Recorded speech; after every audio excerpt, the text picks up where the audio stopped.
ZP మీటింగ్లో మెయిన్గా ఒక 6 ఐటమ్స్ మీద డిస్కషన్ పెట్టుకున్నారు. వాటిలో అగ్రికల్చర్ది ఒకటి డిస్కస్ చేశారు. ఈరోజు మన రాష్ట్రంలో 62% అగ్రికల్చర్ మీద ఆధారపడి ఉన్నారు. 62% ప్రజలు అగ్రికల్చర్ మీద. దీనికి ముఖ్యమంత్రి గారు కూడా హై ప్రయారిటీ ఇస్తున్నారు. అయితే ఈ జడ్పీ మీటింగ్లో కొన్ని విషయాలు యాక్చువల్గా సభ్యులు సమస్యలను తేవడం జరిగింది. ఒకటి, విత్తనాల కొరత, డిస్ట్రిబ్యూషను ఇబ్బంది లేకుండా చేయమన్నారు. అదేవిధంగా యూరియా, అది కూడా ఇబ్బంది లేకుండా చేయమన్నారు. ఆల్రెడీ కొన్ని ప్లేసుల్లో బయట ఇబ్బంది అవుతున్నారు. అయితే మన దగ్గర సఫిషియెంట్ స్టాక్ ఉంది, ఇబ్బంది లేకుండా చేస్తామన్నారు. పంట పండిన తర్వాత అమ్మకాల విషయంలో ఇబ్బంది లేకుండా చూడమని చెప్పారు. ఖచ్చితంగా దాన్ని కూడా యాక్చువల్గా కన్సర్న్ ఇన్స్ట్రక్షన్ చేయడం జరుగుతుంది. మరిపాడు లాంటి ప్లేస్లో వాళ్ళు యాక్చువల్గా గోడౌన్, శీతల గోడౌన్ అడిగారు. దాని గురించి పరిశీలిస్తాం. కావలి ఎమ్మెల్యే గారు కొబ్బరి చెట్లు పెంచితే దానివల్ల బాగా గ్రోత్ వస్తుంది, నా సొంత పొలంలో కూడా చేశాను ఎక్స్పెరిమెంట్గా అని చెప్పారు. దాన్ని కూడా పరిశీలించడం జరుగుతుంది. అదేవిధంగా మండల్ లెవెల్లో district officers and divisional officers ఖచ్చితంగా పోయి రివ్యూ చేయాలని సహా మంత్రులు, సీనియర్ మంత్రి రామనారాయణ గారు చెప్పారు. అది ఖచ్చితంగా జరగాలండి. అది జరిగినప్పుడే ప్రజా సమస్యలు తీరుతాయి. నేను నిన్న రివ్యూ పెట్టాను. నెల్లూరు డివిజన్లో రివ్యూ పెడితే కార్పొరేషన్లో కలెక్టర్ గారిని, ఎస్పీ గారిని, మున్సిపల్ కమిషనర్ని, వాళ్ళ సిబ్బంది మొత్తాన్ని పెట్టాను. పెట్టుబట్టి ఒక 50% ప్రాబ్లమ్స్ స్పాంటేనియస్గా క్లియర్ అయినాయి.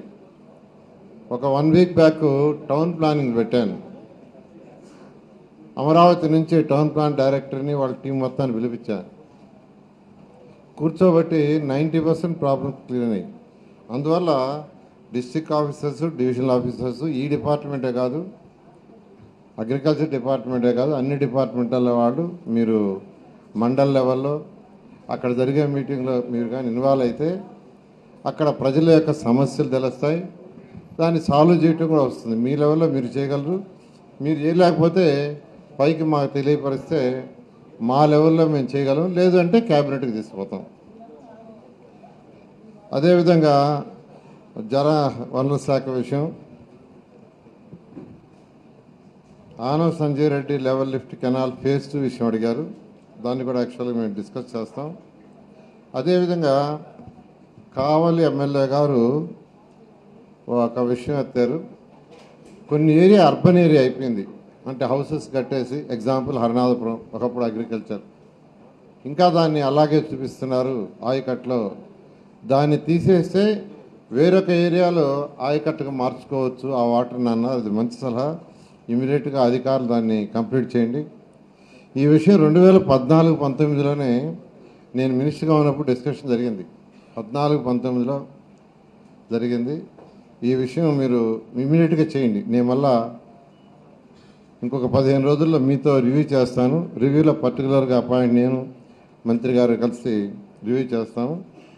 అదేవిధంగా కావల్లో డిఎండిఆర్ ఛానల్స్ సిల్ట్ విషయం కావాలి ఎమ్మెల్యే గారు హెచ్చరించారు. దాన్ని కూడా ఇమీడియట్ చూడండి.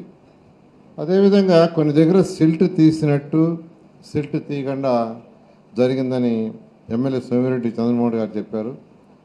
దీని విషయమే స్టేట్ మొత్తం యాక్చువల్గా రివ్యూ జరుగుతుంది, సీఎం గారు చేస్తున్నారు. ఖచ్చితంగా వారు చెప్పినట్టు యాక్చువల్గా దాని మీద కూడా తీసుకుంటామని తెలియజేస్తూ, మాకు సోమశిల డ్యామ్ అక్కడ కొంత వర్క్ పెండింగ్ ఉంది, వాళ్ళు ఏదో ప్రాబ్లమ్స్ ఉన్నాయన్నారు. దాని మీద నేను, మంత్రివర్యులు, ఆ కన్సర్న్ అధికారులు డిస్కషన్ కోసం యాక్చువల్గా పక్కన మీటింగ్ పెట్టుకున్నాం. అందువల్ల మీ యొక్క మీటింగ్ మీరు కంటిన్యూ చేయాల్సిందిగా నేను చైర్పర్సన్ గారిని, సిఓ గారిని రిక్వెస్ట్ చేస్తున్నాను.